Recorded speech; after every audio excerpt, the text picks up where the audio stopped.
할렐루야. 모두 명절 잘 보내고 돌아오셨습니까? 오늘은 주연절 후 다섯째 주일입니다. 교회력에서 매년 1월 6일은 주현절입니다.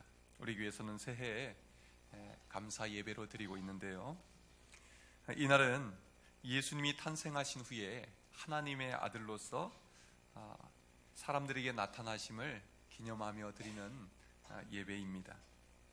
그래서 주연절 기간에는 동방박사들의 방문, 예수님의 세례 받으심과 시험 받으신 이야기, 그리고 예수님의 공생의 초기의 사역들을 살펴보곤 합니다.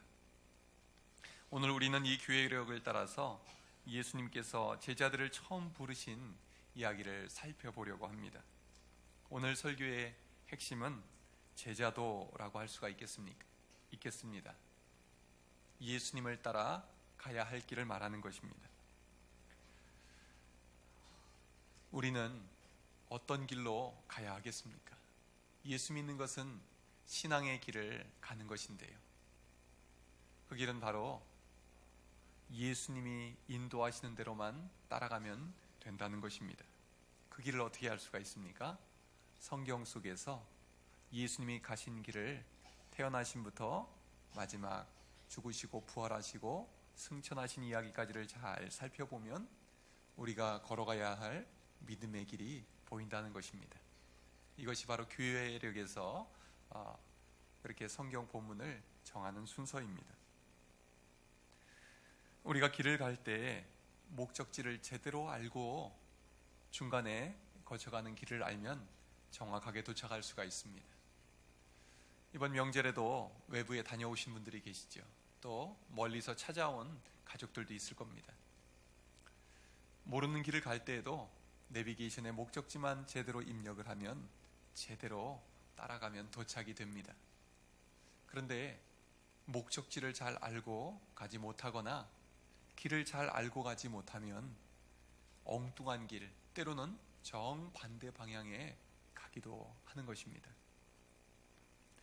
오늘 말씀을 통해서 우리가 따라가야 할 믿음의 길은 어떤 길인지, 예수님을 잘 따라갈 수 있는 그 길을 알고 갈 수 있기를 바랍니다. 첫 번째, 예수님을 따라가는 길은 어떤 길일까요? 함께 따라해 보시겠습니까? 하나님 나라 복음을 믿는 길. 우리 14절 15절을 함께 읽겠습니다. 시작.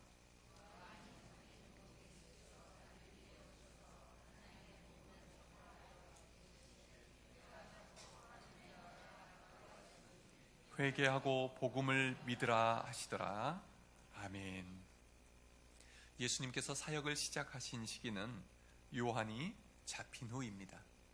하나님은 요한을 예수님보다 먼저 보내셨습니다. 요한은 예수님이 오실 것을 예언했습니다. 그리고 백성들이 회개하고 예수님을 받아들일 준비를 시켰습니다. 또한 예수님께 세례를 베풀므로 예수님의 사역이 시작하도록 도왔습니다. 요한의 시대가 끝나고 예수님의 시대가 시작이 된 것입니다. 예수님께서 사역을 시작하시면서 제일 먼저 하신 일은 하나님의 나라 복음을 전한 것입니다. 때가 찼다. 하나님의 나라가 왔다. 회개하고 복음을 믿으라. 복음은 기쁜 소식입니다. 이 복음이 가장 먼저 선포된 것은 종교의 중심지인 예루살렘이 아니었습니다. 이스라엘의 변방, 이사야가 이방의 땅이라고 불렀던 그 갈릴리에 예수님께서 제일 먼저 찾아오셔서 하나님의 복음을 전하셨던 것입니다. 예수님이 선포하신 기쁜 소식은 무슨 소식이었을까요? 그것은 구약시대부터 예언자들이 선포했던 하나님의 나라가 바로 가까이 왔다는 것입니다. 무슨 말입니까? 이제 하나님께서 자신의 아들을 보내셔서 이 땅을 다스리기로 한 그때가 되었다는 것입니다. 이 복음을 하나님의 아들이신 예수님이 직접 찾아오셔서 선포하고 계신 것입니다. 여기서 예수님이 선포하신 하나님의 나라는 저 세상에 있는 먼 나라가 아닙니다. 예수님과 함께 이 땅에 임한 나라입니다. 하나님은 이의 아들을 통해서 하나님 나라의 복음을 선포하게 하셨습니다. 또 하나님은 예수님을 통해서 질병을 고치셨습니다. 귀신을 쫓아내셨습니다. 하나님은 예수님을 통해서 바람도 잠잠케 하셨습니다. 온 자연 만물을 다스리게 하신 것입니다. 그리고 예수님은 오병이어로 5,000명을 먹이고도 남게 하셨습니다. 하나님은 예수님을 통해서 죄의 권세를 깨뜨리셨습니다. 그리고 죄의 자녀를 건져내셔서 하나님의 자녀가 되게 하셨습니다. 예수님을 통해서 하나님이 다스리시는 나라가 하나님의 나라입니다. 그러므로 예수님과 함께 하나님의 나라가 이 땅에 임하게 된 것입니다. 예수님과 함께하면 그곳은 어디나 하늘나라가 하나님의 나라가 될 수 있음을 믿으시기를 바랍니다. 하나님의 나라에 들어간다는 것은 저 멀리 어딘가로 옮겨지는 그 의미이기 이전에 하나님의 다스림을 받는 것을 의미하는 것입니다. 그러면 우리가 하나님 나라에 들어가기 위해서는 어떻게 해야 할까요? 회개하고 복음을 믿어야 합니다. 회개한다는 것은 무엇일까요? 마음으로 뉘우친다는 정도의 의미가 아닙니다.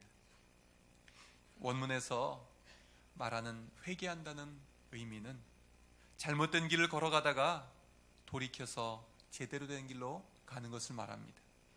우리가 운전을 하다가 생각을 깜빡 잘못하면 다른 길로 가지요. 잘못된 길로 접어들었다가 이곳이 아니구나 다시 돌려서 제대로 된 길로 바르게 가는 것을 말하는 것입니다. 그러므로 회개한다는 것은 하나님의 다스리심을 거부하던 사람이 하나님의 다스림에 순종하는 삶으로 바뀌는 것을 말합니다. 내가 내 마음에 내 삶의 주인 노릇하다가 이제는 하나님이 내 삶의 주인이십니다 고백하고 주인으로 모셔드리고 주인을 따라 살아가는 삶을 말하는 것입니다. 이것은 우리의 의지와 결단으로는 불가능합니다. 오직 복음을 믿음으로 가능합니다.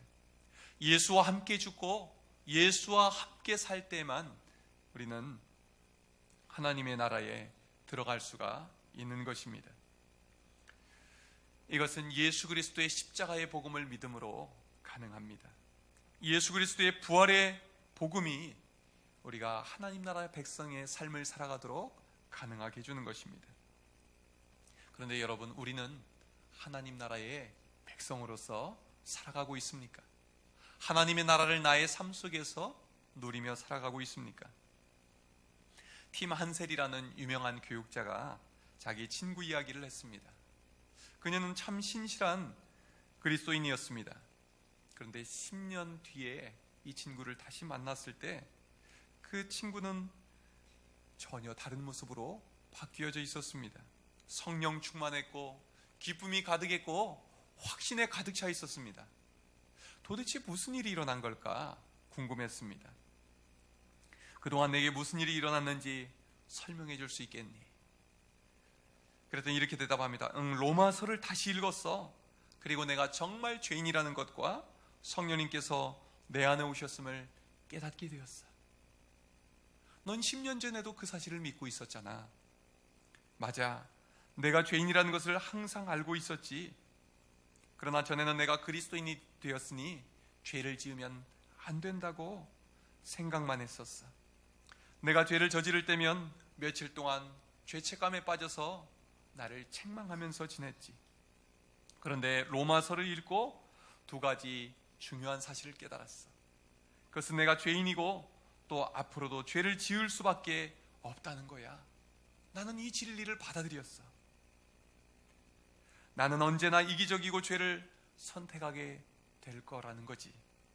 그 후로 나는 죄를 범해도 숨기거나 좌절하지 않았어. 죄책감으로 나를 쥐어뜯는 일을 하지 않고 주님께 고백하게 됐어. 로렌스라는 형제가 사람들로부터 오래전에 이런 질문을 받았다고 그래. 당신은 죄를 지었을 때 어떻게 합니까? 그랬더니 이렇게 대답했다는 거예요. 나는 그제와 하나님께 고백을 하고 나서 계속 살아요.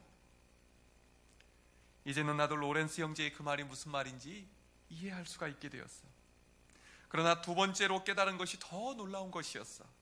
그것은 내가 만일 어떤 좋은 일을 했다면 그것은 내가 아니라 내 안에 오셔서 역사하시는 성령님이 하셨다는 사실이야. 내게 좋은 변화가 일어날 때마다 난 그것이 성령님의 능력이라는 것을 알게 되었어. 나는 그저 그분이 하시는 일에 감사하고 놀라고 기대할 뿐이야. 전에 나는 나의 죄성을 바라보며 낙심하며 살았지. 그러나 예수님을 영접한 사람은 자신 안에 역사하시는 성령님을 바라봐야 한다는 사실을 깨닫게 되었어. 이제 나는 항상 내 삶에 역사하시는 성령님을 바라보고 있어. 이것은 일시적인 감정이 아니야. 정말 생생하고 끊임없이 일어나는 사건이야. 여러분, 무슨 변화가 일어나는 것입니까? 죄를 지을 때 낙심하지 않는 이유는 무엇입니까? 우리도 죄를 지을 때마다 입술로 죄를 짓고 마음으로 죄를 짓고 우리의 삶으로 죄를 지을 때마다 우리는 낙심하고 좌절하지 않습니까? 그런데요, 이 티만셀의 친구는요, 나는 원래 그런 사람이라는 것을 받아들이고 인정하게 되었다는 것입니다. 나는 원래 죄를 지을 수밖에 없는 사람이다. 그러니까 죄를 지을 때마다 예수 그리스도의 십자가의 복음을 붙들고 기도한다는 것이에요. 그렇게 기도할 때마다 내 안에 있는 성령님께서 나의 마음에 기쁨을 주시고 나의 말을 변화시켜 주시고 나의 생각을 변화시켜 주시고 나의 삶을 변화시켜 주실 때마다 우쭐하여지고 내가 뭐가 된 것처럼 교만해지는 것이 아니라 성령님이 하셨구나, 하나님이 나를 변화시켜 주셨구나, 그 일을 기뻐하며 감사한다는 것이지요. 여러분, 죄 가운데에서 매번 죄를 거듭해지는 우리 자신을 바라보지 마시고 우리 안에서 역사하시는 성령님을 바라보시기를 바랍니다. 성령님을 바라보실 때 더 이상 죄가 우리를 다스리는 것이 아니라 성령님께서 우리를 다스려 주시고 우리를 지금 이곳에서 하나님 나라를 맛보며 살아가게 하시 주실 줄로 믿습니다. 복음이 우리를 변화시킵니다. 하나님의 나라 복음을 믿을 때 하나님의 나라는 우리 가운데 임하게 되고 우리를 통하여서 우리가 머무는 그곳을 하나님의 나라로 바꿔주실 줄로 믿습니다. 두 번째로 예수 따라가는 길은 어떤 길일까요? 같이 해보시겠습니다. 사람 낚는 어부가 되는 길. 우리 17절을 함께 읽겠습니다. 시작. 예수께서 이르시되 나를 따라오라. 내가 너희로 사람을 낚는 어부가 되게 하리라 하시니 아멘. 이 말씀은 하나님 나라 복음을 믿음으로 받아들인 사람이 가야 할 길이 무엇인가를 보여주고 있습니다. 바로 사람 낚는 어부가 되는 길입니다. 이 말씀은 갈릴리 해변에서 시몬과 그 형제 안드레에게 하신 말씀입니다. 시몬은 나중에 베드로라고 이름이 바뀌게 되죠. 예수님은 갈릴리 바다에서 그물을 던지는 형제들에게 찾아가셨습니다. 그들이 평생 해온 일은 바다에 그물을 던져서 고기를 잡는 일이었습니다. 그물의 용도가 무엇입니까? 물속에 있는 물고기를 물 위로 건져 올리는 것이죠. 물고기는 물속에 있어야 삽니다. 그런데 그물에 걸려서 배 위로 육지 위로 끌어올려지면 어떻게 될까요? 죽게 됩니다. 어부는 그래야 먹고 삽니다. 어부가 그렇게 일을 해줘야 육지에 있는 사람들이 맛있는 생선을 먹을 수가 있게 되는 것이지요. 우리 교회도 선장님들이 계신데 얼마나 고마운 분들인지 모릅니다. 우리의 생명을 유지하기 위해서는 동물이든 식물이든 다른 생명을 먹어야만 우리의 생명을 지킬 수가 있습니다. 이것이 생명의 원리입니다. 어부들에게는 물고기가 참 고마운 존재들입니다. 하지만 물고기 입장에서는 어부를 만나게 되면 죽음으로 옮겨지게 되는 것입니다. 그래서 구약에서 어부를 심판과 관련해서 이렇게 언급합니다. 예레미야 16장 16절에서 범죄한 이스라엘 백성들에게 하나님이 말씀하십니다. 보라, 내가 많은 어부를 불러다가 그들을 낚게 하리라. 하나님께서 이방 민족들을 통해서 심판의 그물로 이스라엘 백성들을 심판하시겠다는 것입니다. 그들을 멸망의 길로 가게 하시겠다는 것입니다. 물론 그것은 멸망으로 끝나는 길은 아니고 나중에 회복으로 돌이키기 위한 과정이었지만, 이 그물의 이미지는 심판의 이미지, 죽음의 이미지인 것입니다.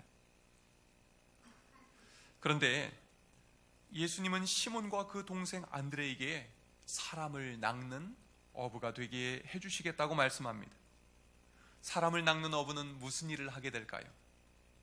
죄와 사망의 그물에 걸려서 죽어가는 인생들을 낚아 올려서 그들을 영원한 예수 그리스도의 생명수의 바다로, 은혜의 바다로 돌아가게 만들어주는 것입니다. 이것이 사람을 낚는 어부가 하는 일입니다. 물고기를 낚는 어부는 자신을 위해서 물고기의 생명을 취하게 되지만, 사람을 낚는 어부는 한 생명을 살리기 위해서 자신의 생명을 내어주는 사람입니다. 이것이 바로 예수님이 하신 일이지요. 죄와 사망의 바다에 빠져서 죽을 수밖에 없는 우리들을 건져내셔서 영원한 생명수의 바다에서 살게 해주신 것입니다.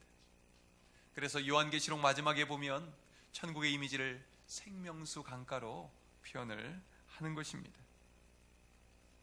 예수님이 전하신 하나님 나라 복음은 생명의 그물, 구원의 그물이었던 것입니다. 이를 위해서 예수님은 십자가의 길을 걸어가셨습니다. 예수님은 자신의 생명을 내어주시고 우리에게 새 생명을 불어넣어 주신 것입니다.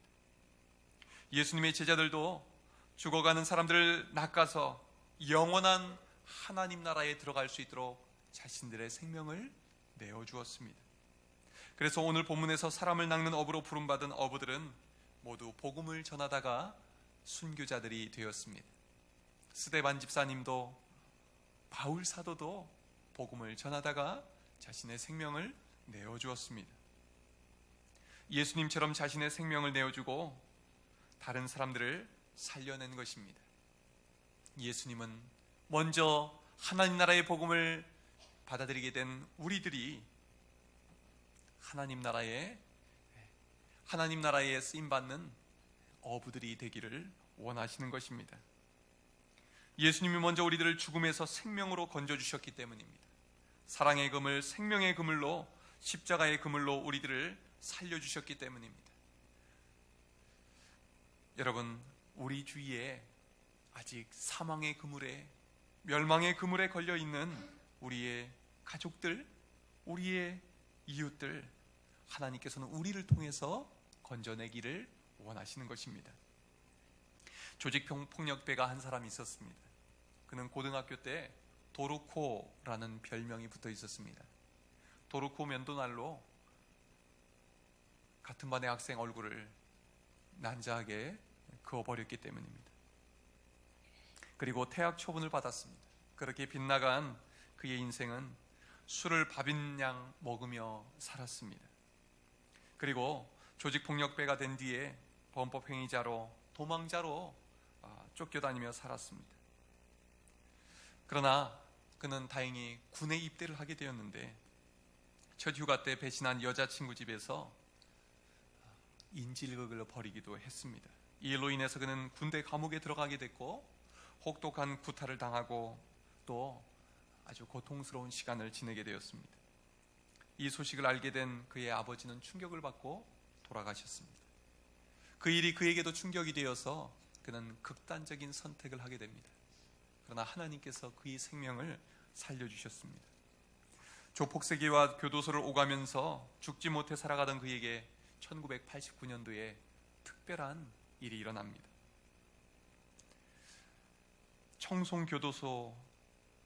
청송교도소에 복음을 전하러 다니던 박순애 전도사님에 관한 신문 기사를 읽게 되었던 것입니다. 내가 이 여자를 만나면 내 인생도 변화될 수 있겠다 싶은 마음이 들었다고 합니다. 그래서 어차피 죽을 거 이 여자 한번 만나고 죽자 생각을 했습니다. 출소 후에 만취 상태에서 술을 진딱 먹고 이 박 전도사님을 찾아갔습니다. 선생님, 저 좀 붙잡아 주세요. 교도소 수용자만 불쌍한 게 아닙니다. 이제 나왔는데 저 좀 붙잡아 주세요.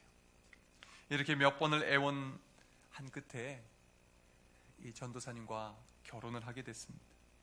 그런데 결혼하자마자 그는 다시 이전의 모습으로, 조폭의 모습으로 돌아갑니다. 매일 술 먹고 아내를 두들겨 패고, 아내가 돈을 어디서 구해오면 다 빼앗아서 나가서 술 먹고 또 패고, 매일같이 지옥 같은 생활이 이어졌습니다.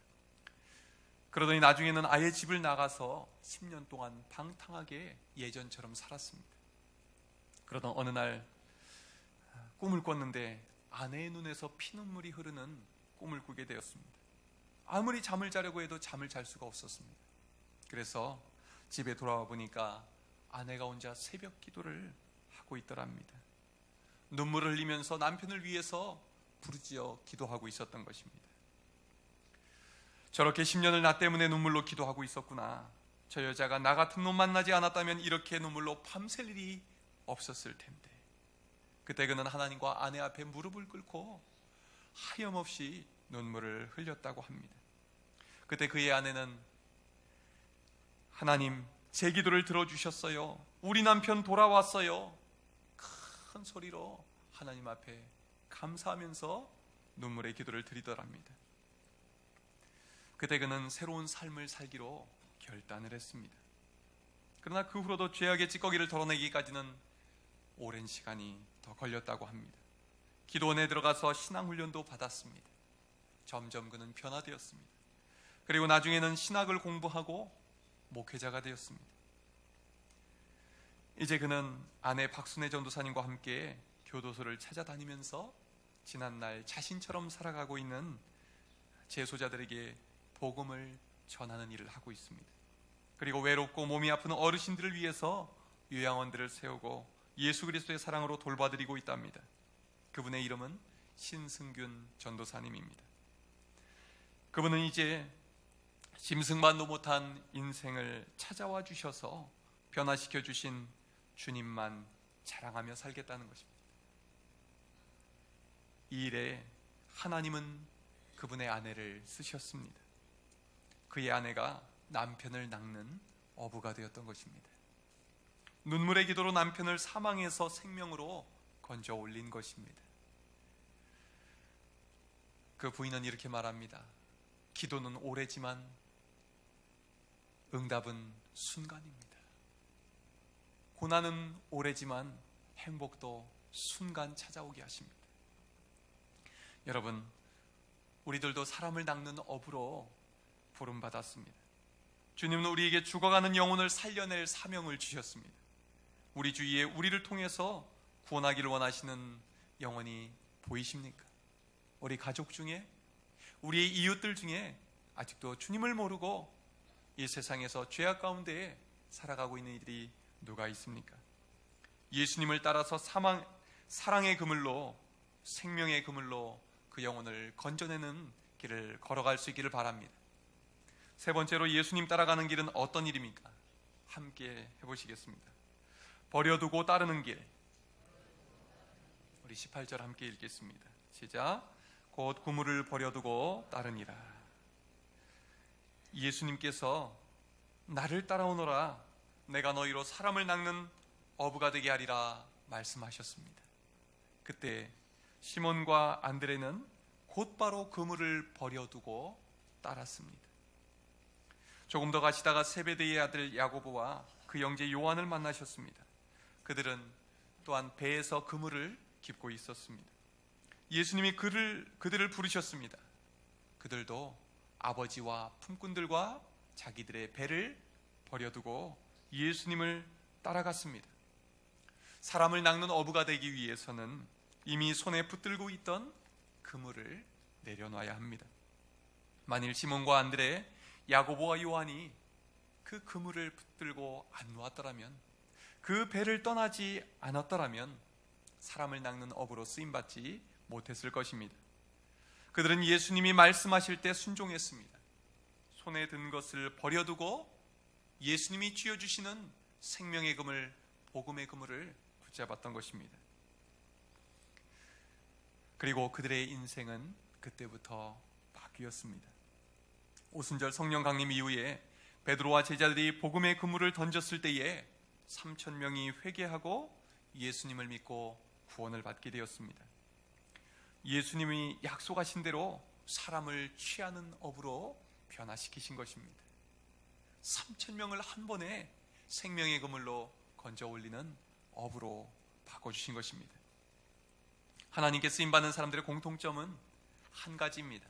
하나님께서 쓰시고자 할 때 순종하는 사람들입니다. 하나님은 세상적인 조건을 보지 않으십니다. 학벌, 재력, 인맥, 그 무엇도 보지 않으십니다. 오직 순종하는 사람, 자기 자신을 내려놓고 예수님을 따라가는 사람입니다. 마태복음 16장 24절에서 주님이 말씀하셨습니다. 누구든지 나를 따라오려거든 자기를 부인하고 자기 십자가 지고 나를 따를 것이니라. 내가 쥐고 있는 주먹을 펴야 주님께서 우리의 손에 채워지실 수 있습니다. 여러분, 아프리카 원주민들이 원숭이 잡는 법을 아십니까? 굉장히 쉽게 잡는다고 합니다. 밤이 되면 사람들이 무거운 항아리를 들고 숲으로 갑니다. 항아리 입구는 원숭이 손 하나 들어갈 만한 좁은 입구입니다. 그리고 그 안에 원숭이가 좋아할 만한 맛있는 과일이나 견과류를 넣어둡니다. 그러면 그 냄새를 맡은 원숭이가 그 항아리로 다가오게 되지요. 그리고 항아리에 손을 집어넣고 과일이나 견과류를 한 주먹 쥔다고 합니다. 손이 빠질까요? 쥐면 빠질 수 없는 좁은 항아리입니다. 밤새 그것을 잡아 빼려고 씨름을 해도 빠지지 않습니다. 그러면 날이 밝으면 항아리를 갖다 놓은 마을 사람들이 그곳으로 모여든다고 합니다. 사람들이 다가오고 있는데도 이 주먹을 펴지 못하고 도망가려고 애를 쓰다가 붙잡히고 만다고 합니다. 참 어리석어 보이지요. 그러나 우리들도 이 원숭이처럼 어리석게 행동할 때가 얼마나 많습니까? 우리가 움켜쥐고 놓지 못하는 것은 무엇일까요? 그것을 놓아야만 살 수 있는데 끝까지 미련을 버리지 못하고 놓지 못하는 것이 무엇일까요? 제자들은 예수님이 나를 따르라 말씀하셨을 때 다 버려두고 따라갔습니다. 그래서 그들은 변화되었습니다. 구원받았습니다. 사람을 낚는 어부가 되었습니다. 하늘나라의 큰 상급을 받는 사람들이 되었습니다. 오늘 우리가 예수님이 따르라 하실 때에 따르지 못하도록 가로막고 있는 것은 무엇입니까? 자식입니까? 돈입니까? 건강입니까? 무엇입니까? 그것 때문에 더 이상 기도하지 못하고, 그것 때문에 더 말씀을 가까이 하지 못하고, 그것 때문에 내가 전도할 시간이 없고, 그것 때문에 하나님 바라보지 못하게 만드는 그것이 무엇입니까? 여러분, 이 시간 그것을 주님 손에 맡겨드리시길 바랍니다. 내 손에 꼭 쥐고 있는 것을 펴서 주님 손에 내어드릴 수 있길 바랍니다. 주님, 저를 불쌍히 여겨주십시오. 이 손을 놓게 해주십시오. 기도할 수 있길 바랍니다. 내 힘으로 할 수 없지만 내 안에 계신 성령님께서 우리를 도와주십니다. 하나님 나라의 복음을 붙들고 기도하며 나아갈 때에 하나님께서는 우리를 사람을 낚는 업으로 변화시켜 주실 줄로 믿습니다. 기도하겠습니다.